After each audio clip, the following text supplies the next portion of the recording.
श्रीगणेशाय नमः। अथ श्री नवग्रह पीडाहर स्तोत्र। सिन्दूरारुणरक्ताङ्गः करणान्तायतलोचनः सहस्रकिरणः श्रीमान् सप्ताश्वकृतवाहनः गभस्तिमाली भगवान् शिवपूजापरायणः। करोतु मे महाशान्तिं ग्रहपीडां व्यपोहतु जगदाप्यायनकरो ह्यमृताधारशीतलः सोमः सौम्येन भावेन ग्रहपीडां व्यपोहतु पद्मरागनिभाङ्गेन करिपिङ्गललोचनः अङ्गारकः शिवे भक्तो रुद्रार्चनपरायणः रुद्रसद्भावसम्पन्नो रुद्रध्यानैकमानसः ग्रहपीडां भयं सर्वं विनाशयतु मे सदा कुङ्कुमच्छविदेहेन चारुद्युत्करतः सदा शिवभक्तो बुधः श्रीमान् ग्रहपीडां व्यपोहतु धातु चामीकरच्छायः सर्वज्ञानकृतालयः बृहस्पतिः सदा कालम् ईशानार्चनतत्परः सोऽपि मे शान्तचित्तेन परमेण समाहितः ग्रहपीडां विनिर्जित्य करोतु विजयं सदा हिमकुन्देन्दुतुल्याभः सुरदैत्येन्द्रपूजितः शुक्रः शिवार्चनरतो ग्रहपीडां व्यपोहतु भिन्नाञ्जनचयच्छायः संरक्तनयनद्युतिः शनैश्चरः शिवे भक्तो ग्रहपीडां व्यपोहतु नीलाञ्जननिभः श्रीमान् सैहिकेयो महाबलः शिवपूजापरो राहुर्ग्रहपीडा व्यपोहतु धूम्राकारो ग्रहकेतुः ऐशान्यां दिशि संस्थितः वर्तुलोऽतीव विस्तीर्ण लोचनैश्च विभीषणः पलाशधूम्रसङ्काशो ग्रहपीडापकारकः घोरदंष्ट्राकरालश्च करोतु विजयं मम खड्गखेटकहस्तश्च वरेण्यो वरदः शुभः शिवभक्तश्चाग्रजन्मा ग्रहपीडां व्यपोहतु एते ग्रहा महात्मानो महेशार्चनभाविताः शान्तिं कुर्वन्तु मे दृष्टाः सदा कालं हितैषिणः सिन्दूरारुणरक्ताङ्गः करणान्तायतलोचनः सहस्रकिरणः श्रीमान् सप्ताश्वकृतवाहनः गभस्तिमाली भगवान् शिवपूजापरायणः करोतु मे महाशान्तिं ग्रहपीडां व्यपोहतु जगदाप्यायनकरो ह्यमृताधारशीतलः सोमः सौम्येन भावेन ग्रहपीडां व्यपोहतु पद्मरागनिभाङ्गेन करिपिङ्गललोचनः अङ्गारकः शिवे भक्तो रुद्रार्चनपरायणः रुद्रसद्भावसम्पन्नो रुद्रध्यानैकमानसः ग्रहपीडां भयं सर्वं विनाशयतु मे सदा कुङ्कुमच्छविदेहेन चारुद्युत्करतः सदा शिवभक्तो बुधः श्रीमान् ग्रहपीडां व्यपोहतु धातु चामीकरच्छायः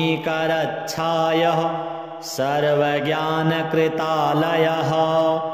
बृहस्पतिः सदा कालम् ईशानार्चन तत्परः सोऽपि मे शान्तचित्तेन परमेण समाहितः ग्रहपीडां विनिर्जित्य करोतु विजयं सदा हिमकुन्देन्दुतुल्याभः सुरदैत्येन्द्रपूजितः शुक्रः शिवार्चनरतो ग्रहपीडां व्यपोहतु भिन्नाञ्जनचयच्छायः संरक्तनयनद्युतिः शनैश्चरः शिवे भक्तो ग्रहपीडां व्यपोहतु नीलाञ्जननिभः श्रीमान् सैहिकेयो महाबलः शिवपूजापरो राहुर्ग्रहपीडा व्यपोहतु धूम्राकारो ग्रहकेतुः ऐशान्यां दिशि संस्थितः वर्तुलोऽतीव विस्तीर्ण लोचनैश्च विभीषणः पलाशधूम्रसङ्काशो ग्रहपीडापकारकः घोरदंष्ट्राकरालश्च करोतु विजयं मम खड्गखेटकहस्तश्च वरेण्यो वरदः शुभः शिवभक्तश्चाग्रजन्मा ग्रहपीडां व्यपोहतु एते ग्रहा महात्मानो महेशार्चनभाविताः शान्तिं कुर्वन्तु मे दृष्टाः सदा कालं हितैषिणः सिन्दूरारुणरक्ताङ्गः करणान्तायतलोचनः सहस्रकिरणः श्रीमान् सप्ताश्वकृतवाहनः गभस्तिमाली भगवान् शिवपूजापरायणः करोतु मे महाशान्तिं ग्रहपीडां व्यपोहतु जगदाप्यायनकरो ह्यमृताधारशीतलः सोमः सौम्येन भावेन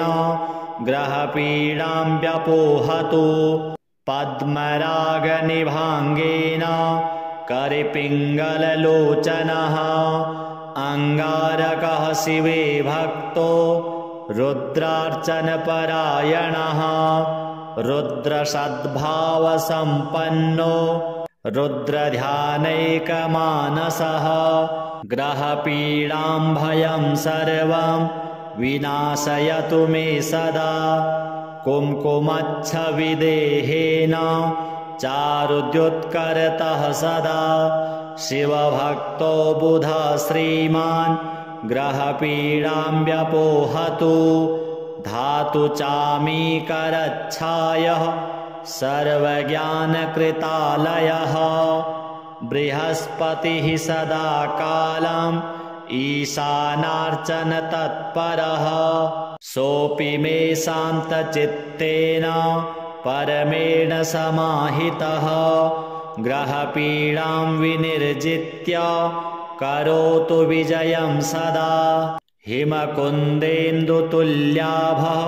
सुरदैत्येन्द्रपूजितः शुक्रः शिवार्चनरतो ग्रहपीडां व्यपोहतु भिन्नाञ्जनचयच्छायः संरक्तनयनद्युतिः शनैश्चरः शिवे भक्तो ग्रहपीडां व्यपोहतु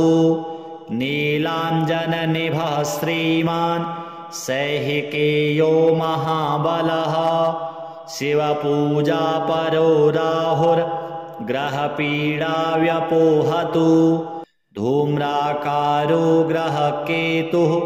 ऐशान्यां दिशि संस्थितः वर्तुलोऽतीव विस्तीर्ण लोचनैश्च विभीषणः पलाशधूम्रसङ्काशो ग्रहपीडापकारकः घोरदंष्ट्राकरालश्च करोतु विजयं मम खड्गखेटकहस्तश्च वरेण्यो वरदः शुभः शिवभक्तश्चाग्रजन्मा ग्रहपीडां व्यपोहतु एते ग्रहा महात्मानो महेशार्चनभाविताः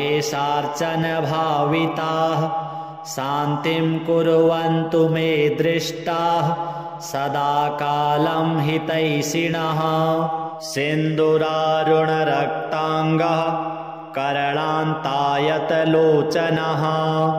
सहस्रकिरणः श्रीमान् सप्ताश्वकृतवाहनः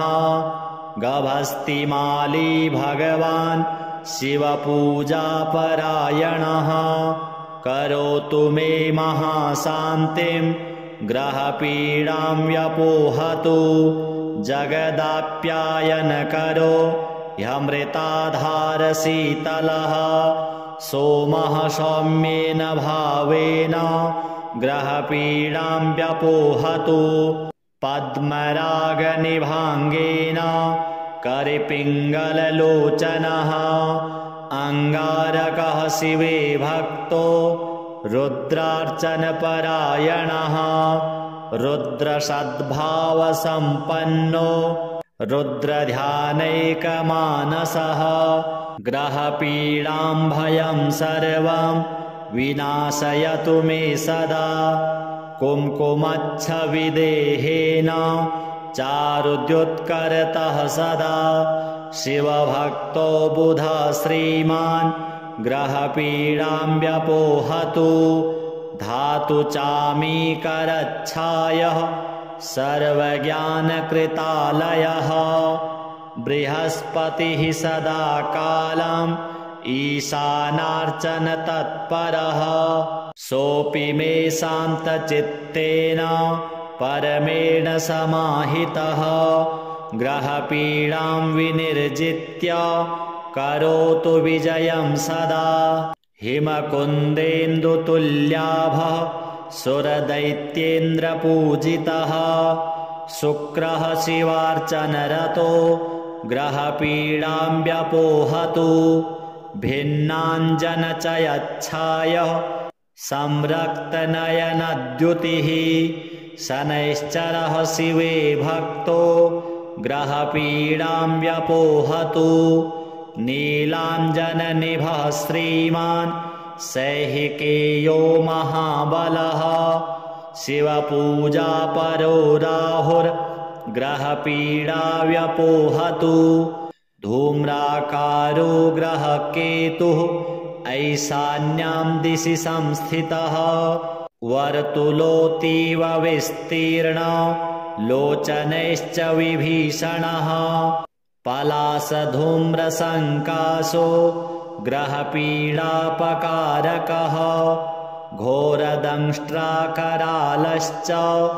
करोतु विजयं मम खड्गखेटकहस्तश्च वरेण्यो वरदः शुभः शिवभक्तश्चाग्रजन्मा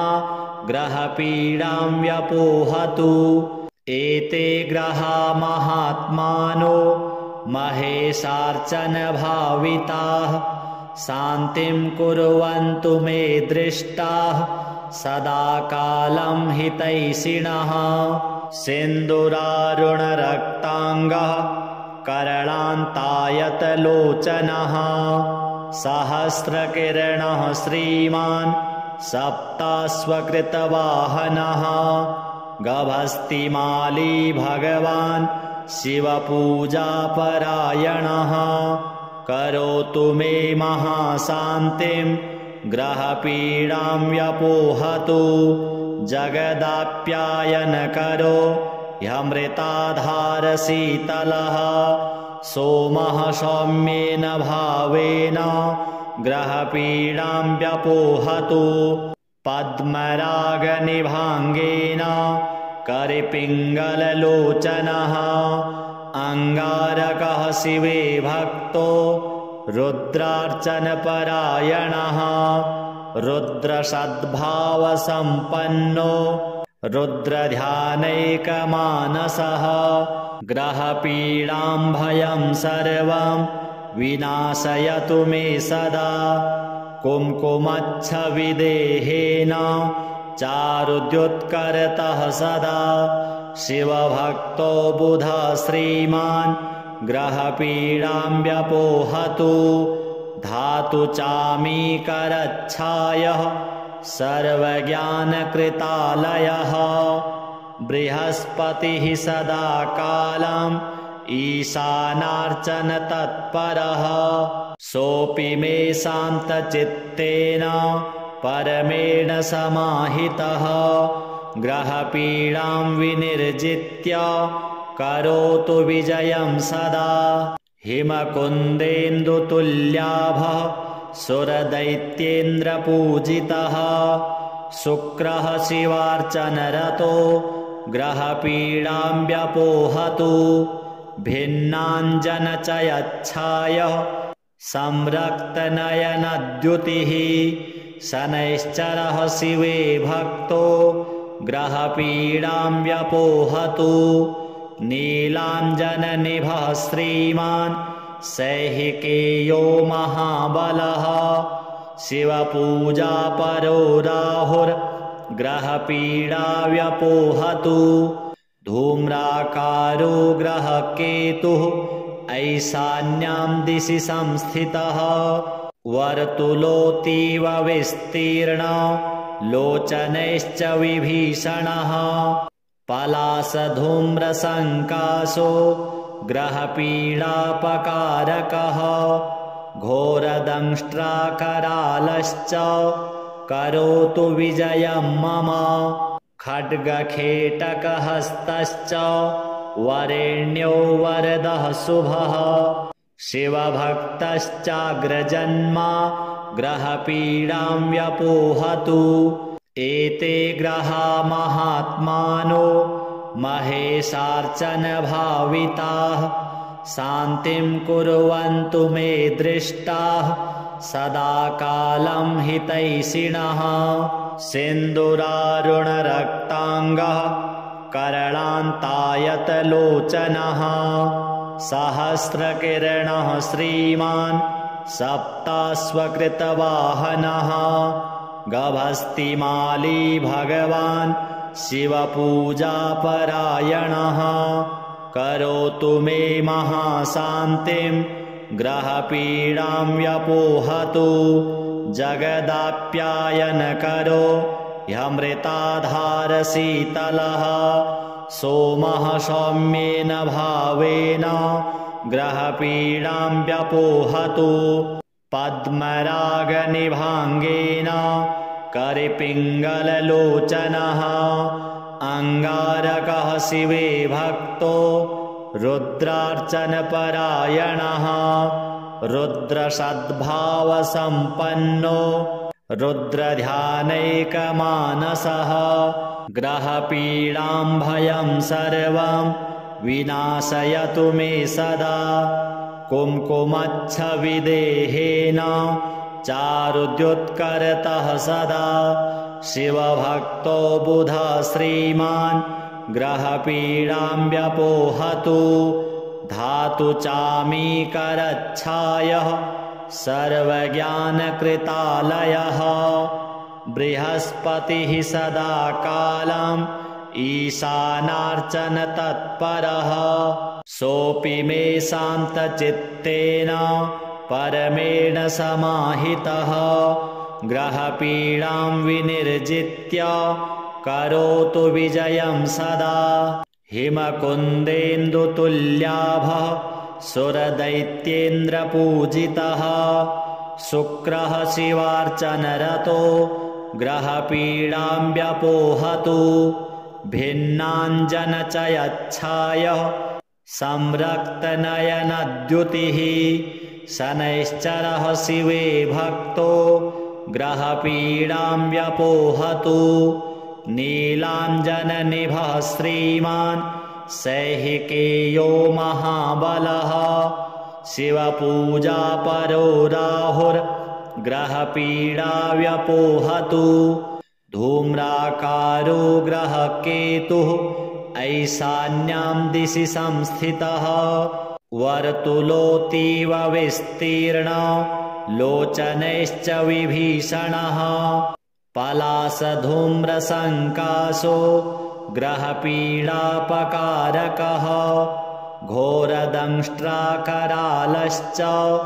करोतु विजयं मम खड्गखेटकहस्तश्च वरेण्यो वरदः शुभः शिवभक्तश्चाग्रजन्मा ग्रहपीडां व्यपोहतु एते ग्रहा महात्मानो महेशार्चनभाविताः शान्तिं कुर्वन्तु मे दृष्टाः सदा कालं हितैषिणः सिन्दूरारुणरक्ताङ्गः करणान्तायतलोचनः सहस्रकिरणः श्रीमान् सप्ताश्वकृतवाहनः गभस्तिमाली भगवान् शिवपूजापरायणः करोतु मे महाशान्तिं ग्रहपीडां व्यपोहतु जगदाप्यायनकरो ह्यमृताधारशीतलः सोमः सौम्येन भावेन ग्रहपीडां व्यपोहतु पद्मरागनिभाङ्गेन करिपिङ्गललोचनः अङ्गारकः शिवे भक्तो रुद्रार्चनपरायणः रुद्रसद्भावसम्पन्नो रुद्रध्यानैकमानसः ग्रहपीडां भयं सर्वं विनाशयतु मे सदा कुङ्कुमच्छविदेहेन चारुद्युत्करतः सदा शिवभक्तो बुधः श्रीमान् ग्रहपीडां व्यपोहतु धातु चामीकरच्छायः सर्वज्ञानकृतालयः बृहस्पतिः सदा कालम् ईशानार्चनतत्परः सोऽपि मे शान्तचित्तेन परमेण समाहितः ग्रहपीडां विनिर्जित्य करोतु विजयं सदा हिमकुन्देन्दुतुल्याभः सुरदैत्येन्द्रपूजितः शुक्रः शिवार्चनरतो ग्रहपीडां व्यपोहतु भिन्नाञ्जनचयच्छायः संरक्तनयनद्युतिः शनैश्चरः शिवे भक्तो ग्रहपीडां व्यपोहतु नीलाञ्जननिभः श्रीमान् सैहिकेयो महाबलः शिवपूजापरो राहुर्ग्रहपीडा व्यपोहतु धूम्राकारो ग्रहः केतुः ऐशान्यां दिशि संस्थितः वर्तुलोऽतीव विस्तीर्णो लोचनैश्च विभीषणः पलाशधूम्रसङ्काशो ग्रहपीडापकारकः घोरदंष्ट्राकरालश्च करोतु विजयं मम खड्गखेटकहस्तश्च वरेण्यो वरदः शुभः शिवभक्तश्चाग्रजन्मा ग्रहपीडां व्यपोहतु एते ग्रहा महात्मानो महेशार्चनभाविताः शान्तिं कुर्वन्तु मे दृष्टाः सदा कालं हितैषिणः श्रीनवग्रह देवार्पणमस्तु।